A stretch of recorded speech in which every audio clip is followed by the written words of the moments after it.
और गर्मियों से बचने के लिए, राहत प्रदान करने के लिए मैं आपको वह प्राणायाम बताता हूं जिस प्राणायाम को शीतकारी प्राणायाम कहते हैं। इस प्राणायाम को करने से जैसे अत्यंत प्यास लग गई, पानी की प्राप्ति नहीं हो रही है, इसको कहीं भी किसी भी समय किसी भी जगह पर बैठ के यह प्राणायाम की जा सकती है। जब आप प्यास से त्रसित हों और शरीर में विशेष गर्मी हो, जिनके अंदर ज़्यादा गर्मी रहती है तो उनको यह प्राणायाम अत्यंत आवश्यक होती है, वह गर्मी के समय में बहुत कर सकते हैं। पर जिनका कफवर्धक शरीर है उनको यह प्राणायाम ज़्यादा नहीं 2-5 बार करनी चाहिए और इसके 5-7 बार अभ्यास प्रत्येक व्यक्ति कर सकता है। इससे बहुत फ़ायदे होंगे, जल नहीं होगा, वात पित्त कफ आदि एक जैसा चलेगा। इसमें कफ वाले को ज़्यादा नहीं करनी है, ये बता चुका हूँ। और भी से लाभ हैं। प्राणायाम से खून शुद्ध होता है, रक्त शोधन होता है और जो कई बार अंदर जो लाल लाल से धब्बे आ जाते हैं वो भी नष्ट होते हैं। ऐसी बहुत सी बीमारियां नष्ट होती हैं। तो इस प्राणायाम को इस प्रकार कर सकते हैं। और ज़्यादा बेहद वर्णन के लिए मैं आगे संपूर्ण प्राणायाम का किस प्राणायाम से कितना फ़ायदा होते हैं मैं आगे बताता जाऊंगा आपको। ये तो अभी प्रारंभिक अवस्था में बता रहा हूँ, फिर जब जैसे जैसे लोग जाएंगे तो इन्हीं प्राणायामों से हमारे जो 7 चक्र हैं वह धीरे धीरे एक एक चक्र भी जागृत होता है, उन चक्रों का भेदन भी होता है इन्हीं प्राणायामों से। और प्राणायामों के साथ साथ में इससे अनेक और भी फायदे होते हैं। तो इसका लाभ मैं आगे बताऊंगा। कपड़ा खींच रहा है।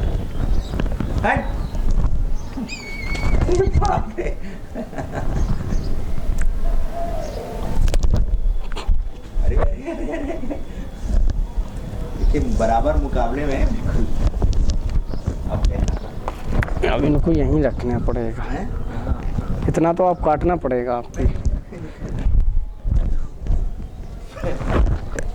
योग के बंदर मतलब कोई ना कोई अपन को करने आ जाता है तो क्या करेगा। ये सात्विक वो है ना, राम जी आए थे इस बार डिस्टर्ब करने, हनुमान जी भेजे थे कि लो जाओ महात्मा बैठे हैं तो योग बेच रहे हैं।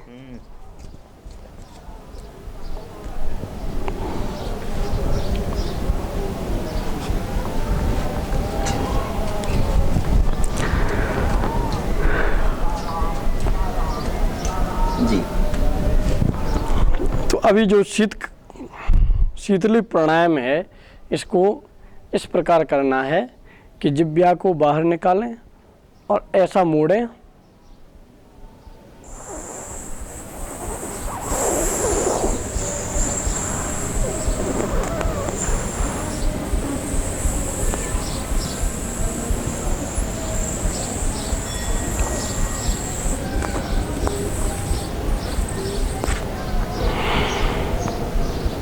फिर नाक से श्वास बाहर निकाल दें, रेचन कर दें श्वास का। पुनः आभ्यंतर कुंभक करें। आभ्यंतर कुंभक जीभ के द्वारा धीरे धीरे करना है। उससे आप कुछ समय बाद पाएंगे कि हृदय में एकदम शीतलता आनंद महसूस हो रहा है।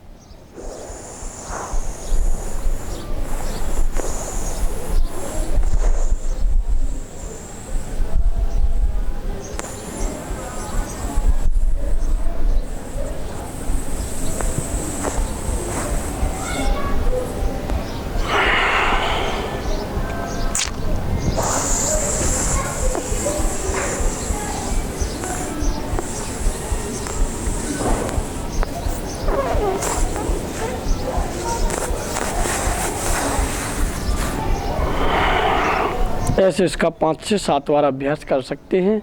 इसके फायदा पूर्वक तो बता ही चुके हैं, पर ये ध्यान रहे ठंडी में यह प्राणायाम नहीं करना है। जिस प्रकार सूर्य वेदी प्राणायाम अधिक गर्मी में नहीं किया जाता है, उसी प्रकार यह प्राणायाम ठंडी में नहीं किया जा सकता है।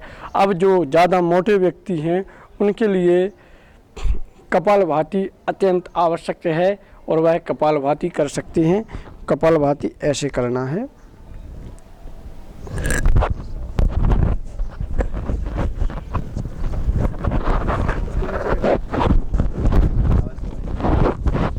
कपालभाति ऐसे करना है श्वास को केवल बाहर फेंका जाता है, अपने आप श्वास चली जाती है अंदर। पेट अंदर जाएगा,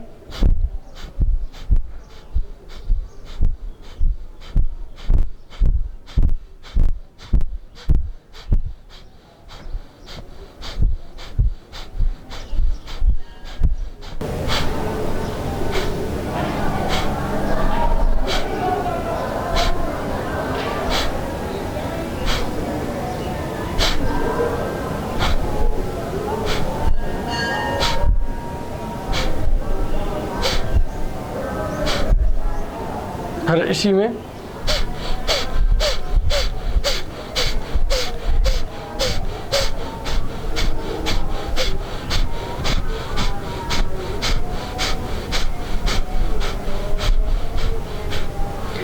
इसमें अगर पद्मासन लगाकर बैठ सकें तो अत्यंत आवश्यक है, नहीं तो सुखासन में भी सामान्य जो पालथी मार के बैठते उसमें भी बैठकर यह प्राणायाम कर सकते हैं। और कुर्सी पर भी कर सकते हैं, पर उतनी महत्वपूर्ण कुर्सी पर नहीं है जितनी महत्वपूर्ण ज़मीन पर बैठ के की जा सकती है। आजकल तो हम कहीं भी देखते तो कोई भी किसी भी समय पर, अरे भाई तुम योग कर रहे हो, कोई खिलवाड़ नहीं कर रहे हो। हर समय हर जगह नहीं किया जा सकता है, उससे तुम सोच रहे हो हम निरोगी बनेंगे। अब कहीं धूल धक्कड़ में करने लग जाए, कहीं गंदी बदबू आ रही है वहाँ भी करने बैठ गए। इसके लिए सुंदर उद्यान हो, कोई मंदिर का परिसर हो, कोई नदी का किनारा हो, कोई एकांत कमरा हो, छत का ऊपर हो, प्रायः ये जगह देखकर करनी चाहिए। 9 बजे कर रहे, 10 बजे कर रहे, इसका कोई ये विधान नहीं। इसको तो सुबह 6 से 5-7 के बीच में ही करना चाहिए, तब इन सब चीज़ों से फ़ायदे होते, नहीं तो और ज़्यादा नुकसान होते हैं, हानियाँ होती हैं। और आज के समय में सब गुरु ही बनना चाहते हैं। जी, एक बार इसका प्रक्रिया बता दीजिए, कैसे करते हैं, जैसे वो सांस कैसे लेते हैं? श्वास को इसमें केवल छोड़ने का विधान है। वो जैसे पेट बाहर करते तो श्वास नाक के द्वारा अंदर चली जाती है। जैसे पेट को अंदर किए, छोड़ने पे तो वो श्वास बाहर जाती, फिर वो अंदर पहुंच जाती है। जैसे पेट को बाहर किए तो अंदर श्वास पहुंच जाती है, पेट को अंदर किए तो श्वास बाहर जाती है। इससे चर्बी बहुत बहुत बहुत ज़्यादा वजन घटता है। इससे तो स्वामी रामदेव जी ने इसके बहुत बहुत बड़े बड़े प्रयोग किए हैं और उन्होंने तो संपूर्ण दुनिया को इसका प्रभाव बता दिया। प्रत्येक व्यक्ति इसका प्रभाव कर सकता है। योग में इसका बहुत बड़ा विधान है। हठ योग प्रदीपिका में देखें, पतंजलि योग में देखें, पतंजलि हठ योग में भी देखें, और घेरंट संहिता में भी इसका वर्णन है, रुद्र संहिता में भी इसका वर्णन है, रुद्र यामल में भी इसका वर्णन है। इसका वर्णन अनेक योग के जितने भी ग्रंथ हैं उन संपूर्ण ग्रंथों में, योग चक्र चूड़ामणि उपनिषद में भी इसका वर्णन है, इन सभी जगह इसका वर्णन है। तो इसको कपालभाति को कर सकते हैं। और इसी के क्रम में एक आती है भस्त्रिका, जिसको लोहार की धोंकनी की तरह हवा ली और छोड़ी जाती है, वायु को लिया और छोड़ा जाता है। पूरक कुंभक रेचन किया जाता है। तो इसमें कुंभक ज़्यादा देर तक नहीं, इसमें बस पूरक और कुंभक, पूरक रेचन, पूरक रेचन, पूरक रेचन ही इसमें किया जाता है। तो इसको करने से क्या होता है, जो मन 10 दिशाओं में घूम रहा है, यत्र तत्र घूम रहा है, साधन भजन में मन नहीं लग रहा है। कई बार लोग कहते हैं हम तो भजन करने बैठते हैं पर भगवान के भजन में मन नहीं लगता है, या किसी भी आराधना करने बैठते हैं, ध्यान करने बैठते हैं तो हमारा मन नहीं लगता है, कैसे मन लगे। और कई बार लोग बड़े परेशान होते हैं, बड़े बेचैन होते हैं कि कैसे लगे। कई बार तो वह काम भी साधक अवस्था पर पहुँचे हुए लोग जो साधन करने के लिए जा रहे हैं, वह एकदम घबरा के कुछ अनुचित कार्य भी कर बैठते हैं। पर मन के दमन के लिए, मन के निग्रह के लिए यह प्राणायाम अत्यंत आवश्यक है और बहुत ही बहुत लाभ प्रदान करने वाला यह प्राणायाम है। जिस प्राणायाम को बता रहा हूँ इसको भस्त्रिका प्राणायाम कहते हैं। इसको ऐसे किया जाता, दोनों हाथ ऊपर, दोनों नथुनों से श्वास लेकर और नाक के ही माध्यम से छोड़ना है। ऐसे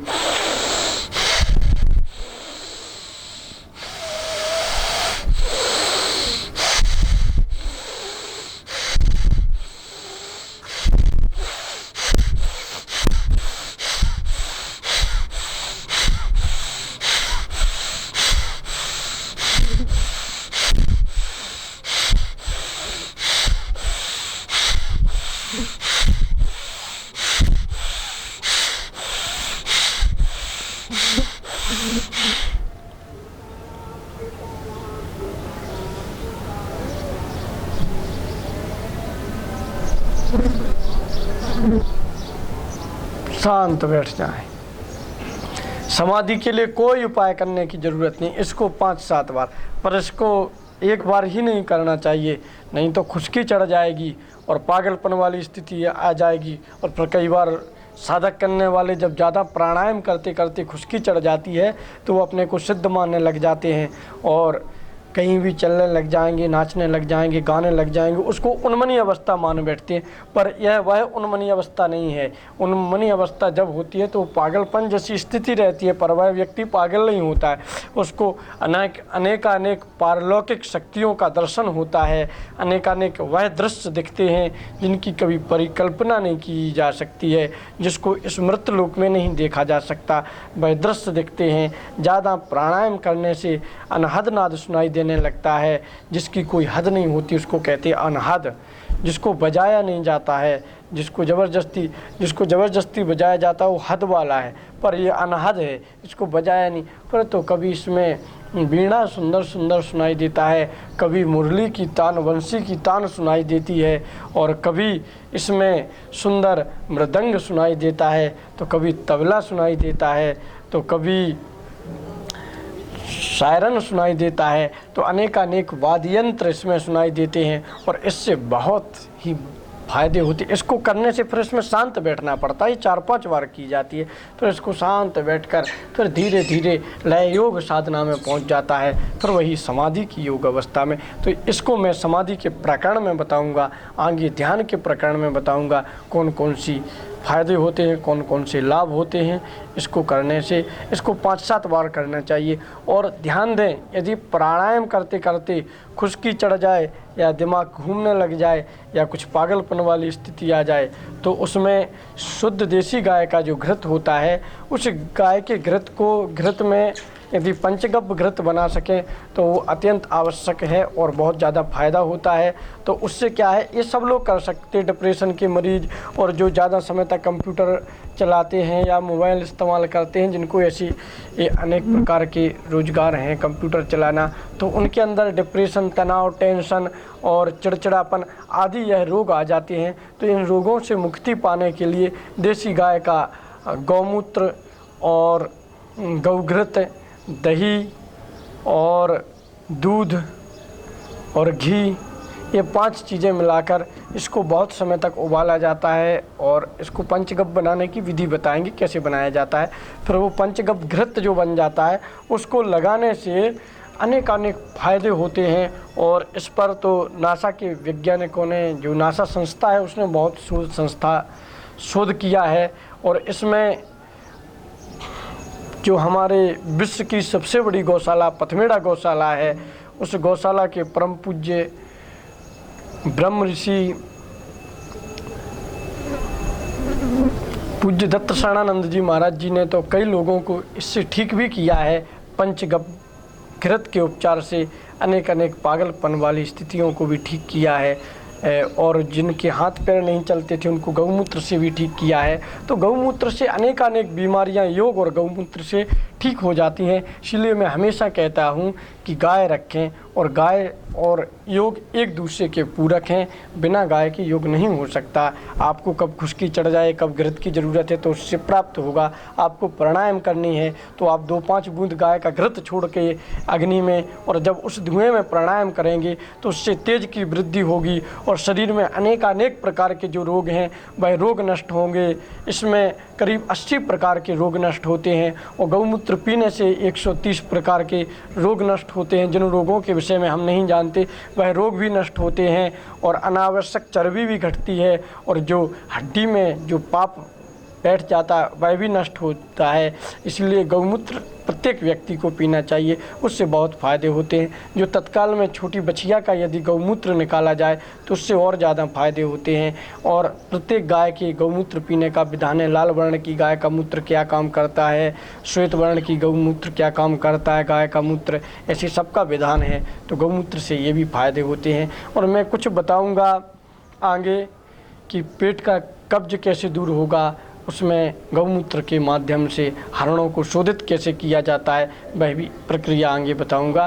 तो योग के अभ्यासी व्यक्ति पर यदि खुश्की चढ़ती है तो यह अभ्यास करे, उस पर खुश्की नहीं चढ़ेगी और अधिक समय तक योग कर सकते हैं और लाभ प्राप्त कर सकते हैं। किसी भी अवस्था में किसी भी समय योग प्रारंभ कर दें तो आपका जीवन परिवर्तन हो जाएगा, पर ज़बरदस्ती नहीं करना है। योग में कुछ चीज़ें हठ योग में भी होती हैं, उनको करना भी पड़ता है।